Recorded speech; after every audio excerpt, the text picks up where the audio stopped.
Janasena party అనేది ఒక కాపు కులానికి చెందిన పార్టీయా, ప్రజల పార్టీయా? ప్రజల పార్టీ, ప్రజలు 100% ప్రజల పార్టీ. ఏ రాజకీయ పార్టీ కూడా అండి ఒక కులానికి సంబంధించి, కానీ ఆ కులం ఓన్ చేసుకుంటుంది, తప్పులేదు.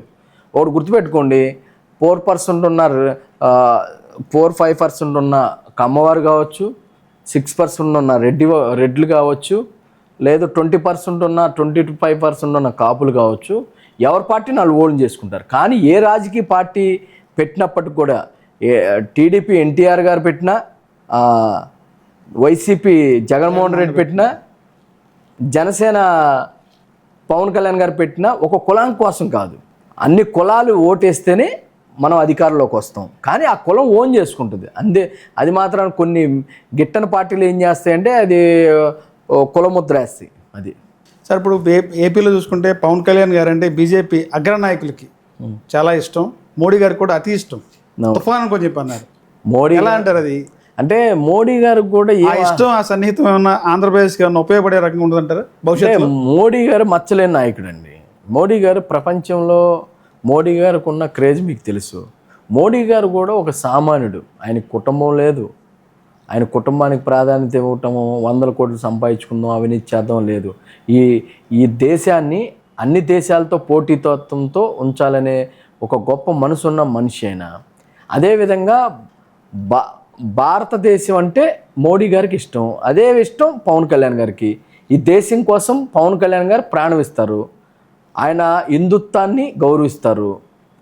సనాతన ధర్మానికి ఆయన ఎంత పేరు తీసుకొచ్చారో మనం ఇవన్నీ కూడా పవన్ కళ్యాణ్ గారు ఏం ఆశించకుండా 2014లో మోడీ గారు మొట్టమొదట పోటీ చేసినప్పుడు అప్పుడు ప్రైమ్ మినిస్టర్గా లేరు ఆయన. ఆ రోజు ఏం ఆశించకుండా ప్రచారం చేశారు. ఆ రోజు ఘన విజయం సాధించింది ఎన్డీఏ ప్రభుత్వం. 2019లో అదే మోడీ గారిని ఈ ఆంధ్ర రాష్ట్రం కోసం, ప్రత్యేక హోదా కోసం ఎదిరించిన వ్యక్తి పవన్ కళ్యాణ్ గారు. 2014లో పాచిపోయిన లడ్లు ఇచ్చారని విమర్శించిన పవన్ కళ్యాణ్ గారు ఈ రోజున పవన్ కళ్యాణ్ గారికి మోడీ గారికి అంత సన్నిహిత సంబంధం ఎలా? సన్నిహితం అంటే పాచిపోయిన లడ్డూలు ఇచ్చారు మోడీజీ అని చెప్పి ఆ రోజున విమర్శించారు. మోడీ గారి మీద కోపంగా ప్రత్యేక హోదా విషయంలో ఆ విధానాన్ని వ్యతిరేకించారు. వాళ్ళు చూపించే విధానాన్ని, మన ఆంధ్ర రాష్ట్రం మీద విధానాన్ని ఆయన వ్యతిరేకించారు. ఆ రోజు మోడీ గారు ఆ రోజుకి కానీ ఈ రోజు కానీ ఆయన చెప్పేది ఏంటంటే, పవన్ కళ్యాణ్ గారు ఏ రోజు సపోర్ట్ చేసినా ఒక మంత్రి ఇమ్మనో, ఒక ప్రాజెక్ట్ ఇమ్మనో ఏ రోజు వెళ్ళలేదు. ఆంధ్ర రాష్ట్ర ప్రజల కోసం వెళ్ళారు, పబ్లిక్ కోసం వెళ్ళారు, రాజధాని కోసం వెళ్ళారు, స్టీల్ ప్లాంట్ కోసం వెళ్ళారు, అనేకమైన పోలవరం ప్రాజెక్టు గురించి వెళ్ళారు. అక్కడ మోడీ గారికి పవన్ కళ్యాణ్ గారు ఇష్టం కలిగింది. అదిగాక మోడీ గారి తర్వాత క్రేజ్ ఉన్న నాయకుడు ఎవరైనా అంటే మన భారతదేశంలో సౌత్ ఇండియన్లో పవన్ కళ్యాణ్ గారు.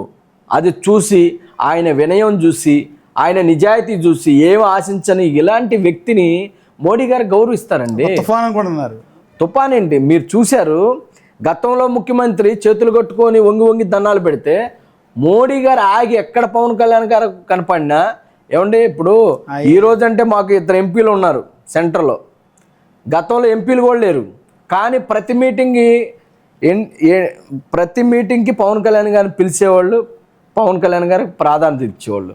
అంటే మోడీ గారికి పవన్ కళ్యాణ్ గారు అంటే ఒక పిచ్చి అభిమానం. అంటే ఇలాంటి నాయకుడిని పెంచాలి, ఇలాంటి నాయకత్వాన్ని పెంపొందించాలి. రాష్ట్రానికే కాదు పరిమితం చేసేది, దేశానికి పవన్ కళ్యాణ్ గారు లాంటి నాయకత్వం కావాలని జన సైనికులను చూసి ఆయన గొప్పగా ఫీల్ అవుతారు. పవన్ కళ్యాణ్ గారిని బేస్ చేసుకొని 29 ఎన్నికల్లో బీజేపీ సీఎం అభ్యర్థిగా పవన్ కళ్యాణ్ గారిని చెప్పి ఒక ప్రచారం జరుగుతుంది. భవిష్యత్తులో నా పరిస్థితి ఉంటుంది. అలాంటి పెద్ద నేను చెప్పలేను, ఎందుకంటే అవి పెద్దవాళ్ళు తీసుకునే నిర్ణయాలు. అది బీజేపీ పవన్ కళ్యాణ్ గారిని సీఎం చేస్తుందా, చంద్రబాబు నాయుడు గారు పవన్ కళ్యాణ్ గారిని సీఎం చేస్తారా అనేది పెద్దవాళ్ళు ఆలోచించుకునే మాట. నేనైతే ఓటేనండి, కూటమి ప్రభుత్వం పవన్ కళ్యాణ్ గారు ఆలోచించినట్టు 10 సంవత్సరాలు కలిసి ఉంటే ఈ రాష్ట్రానికి మంచి జరిగిద్ది, మంచి రాజధాని అవుద్ది, ఈ యువతకి ఉద్యోగాలు వస్తాయి, పెద్ద కంపెనీలు వస్తాయి, ఈ రాష్ట్రం బాగుండిద్ది అనే ఆలోచన మంచిది. అదేవిధంగా మా పార్టీ కూడా డెవలప్ అవుద్ది. మా పార్టీ బలంగా, ఎందుకంటే గ్రామ స్థాయిలో మేము బలోపేతం అవడానికి ఒక మంచి అవకాశం. ఈరోజు ఎన్నో పార్టీలు మమ్మల్ని చూసి వేలం చేసిన, మీరు సింగల్గా రండి, సింహం సింగల్గా అన్న పవన్ కళ్యాణ్ గారు ఒక ఆలోచన విధానంతో, ఆయన వ్యూహాలతో ఈరోజు డిప్యూటీ సీఎంగా ఎన్ని మంచి పనులు చేస్తున్నారు, చూస్తూ ఉన్నాం. ఇది చూసి వైసీపీ నుంచి పెద్ద ఎత్తున మా పార్టీలో రావడానికి సిద్ధంగా ఉన్నారు. మా పార్టీలో పెద్ద పెద్ద జాయినింగ్లు జరుగుతూ ఉన్నాయి. మా పార్టీ రానున్న రోజుల్లో ఈ దిశానిర్దేశం చేసే రాజకీయ పార్టీగా ఒక శక్తిగా ఎదగడానికి ఒక మంచి అవకాశాలు ఉన్నాయి. ఒక విషయం మీరు స్ట్రైట్గా చెప్పండి. మీ ఆకారం, మీ హావభావం, బొట్టు గిట్టు చూస్తే ఒక రౌడీలా ఉంటారు. అమ్మిశెట్టి వాసు అంటే సెటిల్మెంట్లు, దందాలు అని చెప్పంటారు. కథనాలు కూడా వచ్చినాయి, మీద కథనాలు వచ్చినాయి. ఈ 10 ఏళ్ల కాలంలో ఎంత సంపాదించారు, ఈ 9 నెలల కాలంలో ఎంత సంపాదించారు జనసేన పార్టీని అడ్డం పెట్టి? ఏమండి, మా పార్టీలో చిన్న తప్పు చేస్తేనే సస్పెండ్ చేస్తారు. మీరు ఒకటి గుర్తుపెట్టుకోండి, ఆకారాన్ని చూసి వ్యక్తిత్వాన్ని అంచనా అంటే ఆకారాన్ని చూసి భయపడే దందాలు చేస్తున్నారు, సెటిల్మెంట్లు చేస్తున్నారు, మీ మీద ఆరోపణలు ఉన్నాయి. ఇప్పుడు పేపర్లో కూడా కథనాలు వచ్చినాయి.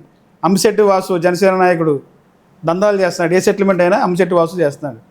గతంలో కృష్ణలంక అంటే దొడ్డు అనేవాళ్ళు, ఆ దొడ్డు పోయి ఈ రోజు అమ్మిశెట్టి వాసు పేరు వస్తుంది. సరే, ఒకటి సెటిల్మెంట్లు, దందాలు చేస్తారు. సెటిల్మెంట్లు, దందాలు నేను ఈ 9 నెలల కాలంలో ఎంత సంపాదించారు సెటిల్మెంట్లో కానీ, దందాల్లో కానీ, భూ కుంభకోణాల్లో కానీ? ఒకటి చెప్పేదంటారా, మీరు కథనాలు చూసి నిజాలు అనుకోవద్దు. మీరు మీడియా రంగంలో ఉన్నారు. ఎక్కడన్నా ఏ బాధ్యతడన్నా వచ్చి అమ్మిశెట్టి వాసు వలన నా భూమి కబ్జా జరిగింది, లేదంటే ఈ డబ్బులు తీసుకున్నాడు, నన్ను చీట్ చేశాడు, నన్ను మోసం చేశాడని ఏ ఒక్కడన్నా బాధితుడు మా పార్టీ ఆఫీస్కి వెళ్ళి కంప్లైంట్ చేయటం కానీ, పోలీస్ స్టేషన్లో ఏ పోలీస్ స్టేషన్లో ఒక కంప్లైంట్ విజయవాడలో ఉందా?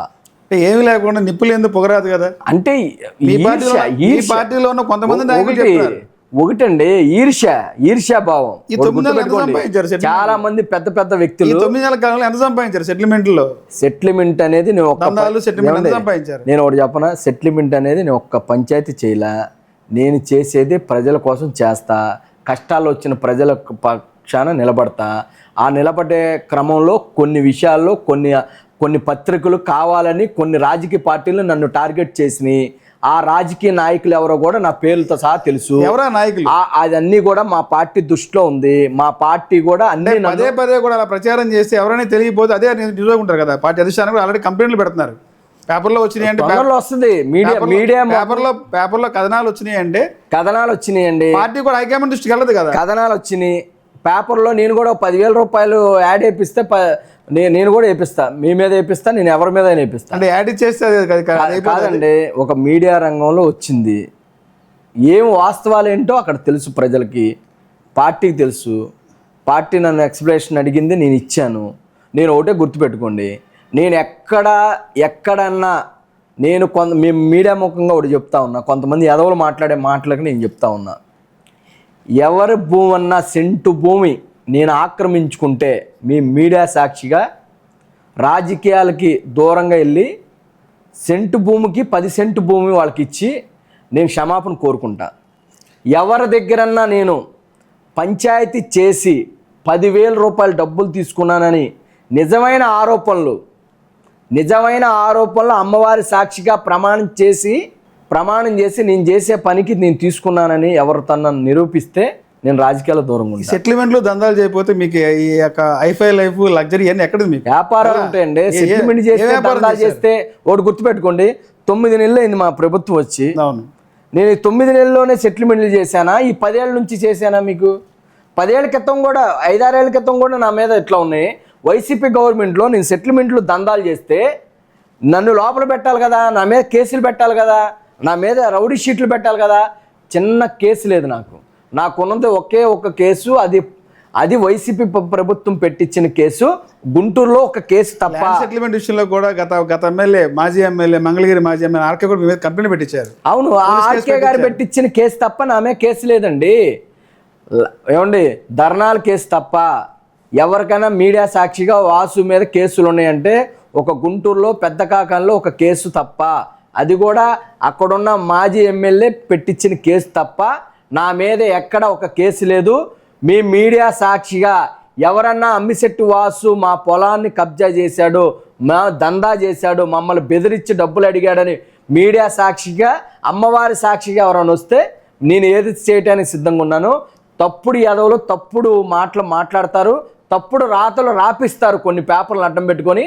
అక్కడున్న నేను చెప్తా ఉన్నా, నా మీద వేసిన బురదని నేను కడుక్కుంటా. కానీ మీకు ఎలక్షన్ వచ్చినప్పుడు నేనేంటో చూపిస్తా 100%. ఎందుకంటే నా తప్పు లేదు, నేను న్యాయం పక్షాన నిలబడ్డా, ఒక సైట్ విషయంలో న్యాయం పక్కన నిలబడ్డా. వాళ్ళేమో నా కులపోళ్ళు కాదు, నా పార్టీ వ్యక్తులు కాదు.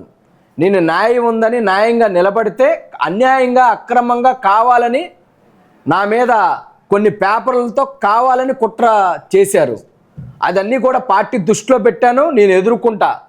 నాకు దమ్ము ధైర్యం లేక కాదు, కానీ ఒక పార్టీ ఒక్కలో కీలకమైన బాధ్యతల్లో ఉన్నాను, పదవిలో ఉన్నాను కాబట్టి నేను ఆ పదవికి ఆ పార్టీకి గౌరవించి నేను ఆగాను. నేను తప్పు చేయలేదు, నేను మీడియా సాక్షిగా చెప్తా ఉన్నా. అక్కడున్న అడ్డం పెట్టి మీరు భయపెడతారు జనాలు అంటారు, నిజం కాదంటారా? మీరు భయపెట్టే మాట నిజం కదా? ఏమండి ఇంకోటి చెప్పండి, ఆఫీస్కి పిలిపిస్తాం, భయపెడతాం, సెటిల్మెంట్లు చేయటం. ఏమండి ఒకటి చెప్పేదానండి, మీ కార్యాలయానికి జనం కూడా వస్తూ పోతాం. నేను తప్పు చేస్తే భయపెట్టి వాళ్ళ దగ్గర రానటువంటి జనాలు మీ కార్యాలయానికి ఎందుకు వస్తున్నారు? ఇంకోటి చెప్పనా, నేను గ్యారంటీగా భయపెడతా, తప్పు చేసిన భయపెడతా. నేను మీడియా సాక్షి చెప్తా ఉన్నా. అన్యాయం జరిగితే భయపెడతా. నా దగ్గరకు వచ్చిన పేద బడుగు బలహీన వర్గాల కోసం నేను నిలబడతా, కలబడతా, కొట్లాడతా, తన్నులు తింటా.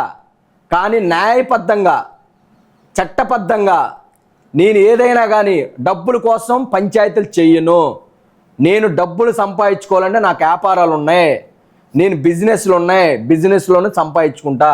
సెటిల్మెంట్లు చేసి డబ్బులు సంపాదించుకునే అవసరం నాకు లేదు. కానీ పేద బడుగు బలహీన వర్గాల కోసం వాళ్ళు వెళ్ళి కేసు పెట్టుకో, లేదంటే కోర్టు కేసుకో అంటే వాళ్ళు వేసుకోలేరు. నేను మాట్లాడతా, నేను బెదిరిస్తా. ఎందుకు బెదిరిస్తా? మాట్లాడతా. ఆడికి అన్యాయం జరిగింది, ఒక మహిళ వచ్చింది, నా భర్త నన్ను ఇలా మాట్లాడుతున్నాడు అంది, ఫోన్లో మాట్లాడతా. నేను ఫోన్లో మాట్లాడి, బాబు ఈ అమ్మాయికి అన్యాయం జరుగుతుంది, ఈ అమ్మాయి పట్ల నువ్వు మాట్లాడే విధానం మార్చుకోమని మేము గట్టిగా మందలిస్తాం. దాన్ని రౌడీయిజం అనుకుంటే, దాన్ని దందా అనుకుంటే, దందా రౌడీయిజం అంటే ఏంటంటే రోడ్ల మీద వెళ్ళే వాళ్ళని ఆపి డబ్బులు అడగటం దందా. నీ భూమిని నేను కబ్జా చేసి, నేను పోర్జరీలు చేసి నీ భూమిని కాజేస్తే దందా.